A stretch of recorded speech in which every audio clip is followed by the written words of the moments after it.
জায়গা থেকে ছুটবার হইলে সোয়ালটা করাইব আপনারে আমারে আর আব্দুল্লাহির উভয় সহ সোয়ালটা করাইব। এই সোয়ালটা কিতা করাইব? সোয়াল তো তিনটা, কিন্তু বুখারী শরীফের মধ্যে এক সোয়াল।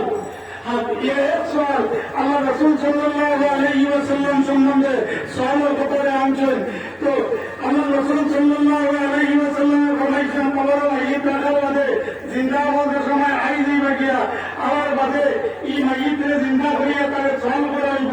এই সময় যে সোয়াল করাইব তো সোয়ালটা জিগাইবা, মা কুনতা তাকুলু ফি হাযাল রাজুলি মুহাম্মাদিন।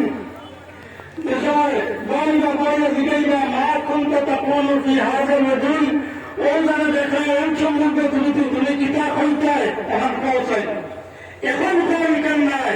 তুমি দুনিয়া থাকতে সময় কাম সম্বন্ধে তোমার কি দরকার ছিল পৌঁছাই ই মোহাম্মদিন লগে নাম ইসার করে দিবা। কারণ এখানে আমাদের সুযোগ দেওয়া হয়েছে, যদি ইমানদার হয় তাহলে ফেরেশতা আল্লাহ সোয়ালের মাঝে ইন্দ্রের নবী ও নাম ওখান থেকে করে দিবা। মা কুনতা তাকুলু ফি হাযাল রাজুলি মুহাম্মাদিন সাল্লাল্লাহু আলাইহি ওয়াসাল্লাম। আর ইমানদার হইয়া হও না মুহাম্মদ রাসূলুল্লাহ লগে কই দেন না, এটা লগে কই দেন মুহাম্মদ মুনাফিক। যেখানে মুনাফিক তোমরা কইবার মুনাফিক সোয়াল করাইব, ওই সময় হাদিস শরীফের মধ্যে আম্মাল মুনাফিকুল কাযিব ফায়ুকালু লাহু মা কুনতা তাকুলু ফি হাযাল রাজুল।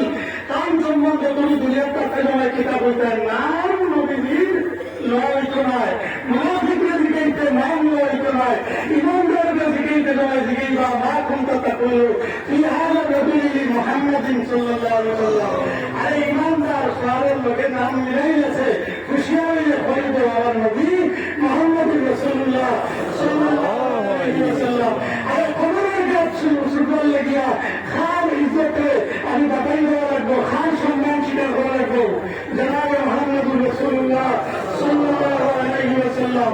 আল্লাহ রাসূল সাল্লাল্লাহু আলাইহি ওয়াসাল্লামকে দুশমনী যারা আছে এরা ছিল জাহান্নামী হইছে, মহব্বতে ইজহার যারা করছে ছিল জান্নাতি হইছে।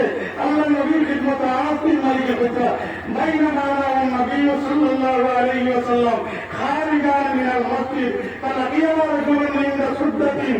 আমি আর নবীজি আমার সাথে মসজিদ থেকে আমরা দাঁড়িয়ে এমন সময় দরওয়াজার কাছে পৌঁছেছি।